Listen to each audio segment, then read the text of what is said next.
Hello everyone, in this video I'm going to show you an updated version of my Spear build, which is perfect for New Game Plus and any other content before and after that. The core concept of the build is to stack a lot of damage, stamina and stamina in order to deplete the enemy's stamina bar as quickly as possible and start spamming our main damage combo while they are exhausted. We are using our random attributes, set attributes, status points and phantom abilities in order to stack as much of these stats as possible. The playstyle revolves around dodging enemy attacks, dealing a lot of stamina damage whenever possible, and when the boss or enemy becomes exhausted, we are using our damage combo and high amount of stamina to chunk a huge amount of health from the enemy. The main change we are making for New Game Plus is to put a lot of points into vitality and use a few damage decrease rolls on our items to avoid dying too fast. I was able to clear the entirety of New Game Plus with this build quite easily, killing most bosses in one attempt and very rarely dying. The build is extremely strong and probably the best spear build there is. Let's dive into the gear pieces we are using for this build. The main version of the build consists of the following gear pieces: Formless Warrior Spear, Stunned Jar or Smitten Jar, 2 pieces of the Butcher set, 1 piece of the Deep Shadow set, 1 piece of the Executioner set, 1 piece of the Crushed Dreams set, more specifically the ring, and 1 piece of the Unending Tragedy set, more specifically the necklace. With all of these items combined, we get the following set bonus totals: 15% frontal stamina damage and 10% frontal damage from the Deep Shadow set bonus, 10% swift attack damage multiplier and 25% stamina damage from the Butcher set bonus, 15% stamina damage from the Executioner set bonus, 10% damage against solo enemies from the Crushed Dreams set bonus, and 15% damage while above 50% stamina from the Unending Tragedy set bonus. We are also getting the following bonus stats from each epic gear piece equipped: 10 extra proficiency from the Stunned Jar, 5% swift attack stamina damage increase from the Butcher's Pauldrons, 5% spirit accumulation increase from the Butcher's Gauntlet, 5% frontal attack damage multiplier increase from the Deep Shadow Leggings, 7% stamina recovery from the Executioner's Combat Boots, 100 stamina from the Necklace of the Swinging Hawk, and 5 lightning attack damage from the Elamain's Ring. Besides the very high damage boosts and stamina damage we get from this item combination, another big reason we are using these specific gear pieces is to maintain our agility at an A rating. Agility is a stat that affects your attack speed, stamina regen, stamina consumption and movement speed. For this specific build and playstyle, it is highly important to maintain the highest possible agility rating so we can move fast and deal as much damage as possible when the enemy becomes exhausted. In order to keep our agility at an A rating, we need to have below 60% weight. For this reason, we are mainly using lightweight armor pieces except for the helmet, pants and boots.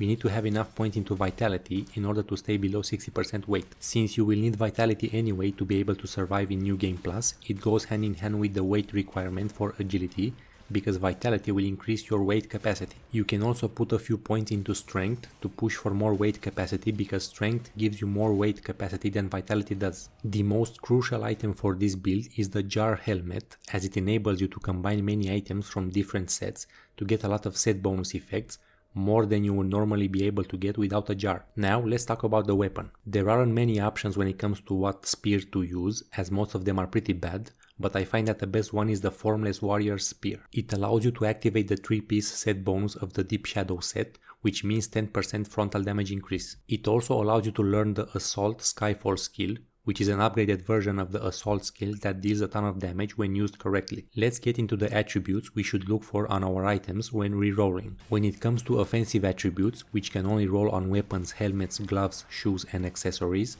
we are looking to prioritize the following attributes: damage multiplier increase, stamina damage increase and max stamina. When it comes to defensive attributes, which can only roll on armors and pants, we are looking to prioritize the following attributes: max stamina, received damage decrease, and defense or health. When it comes to the Phantom, the most ideal one would be Conrad the Swift, because you get reduced stamina cost for dodging and up to 25% bonus damage if you perform enough brink dodges. For the stats, you want to put 99 points into proficiency first, then 45 points into endurance for more stamina, at least 75 points into vitality, a few points into strength in order to maintain agility at A, and the rest of the points can go wherever you prefer.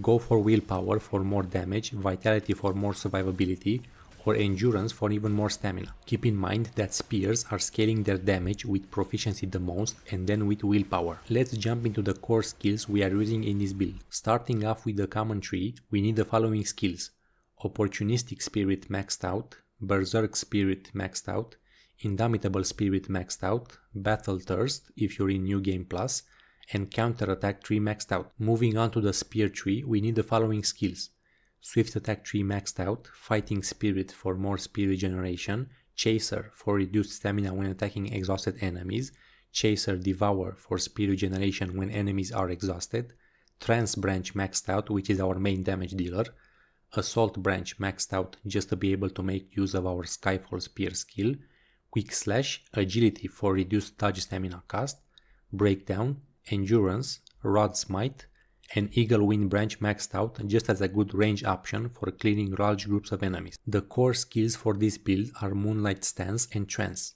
Moonlight Stance activates when we hit an enemy with the third attack of a swift attack, aka a light attack. While it's active, Moonlight Stance grants us the following effects: increased stamina recovery, double dodge, increased damage of brutal attacks, extra damage due to after image attacks. Combining this with Trance, which allows us to go straight into the third attack of a swift attack, we can start spamming Trance plus swift attack to deal a crazy amount of DPS and constantly maintain our Moonlight Stance active. The main damage combo for this build is swift attack into trance into swift attack into trance, and keep repeating this until you run out of spirit or stamina. It is very important to carefully manage your spirit with this build, so do not waste your spirit and try to save it for when the boss or enemy becomes exhausted, so you can deal the highest DPS possible during that window. Make use of consumables such as spirit ores and weapon enhancers to get the most DPS possible during boss fights. When you're getting close to running out of stamina, just stop and stand still or walk slowly for a bit in order to have it quickly regenerate.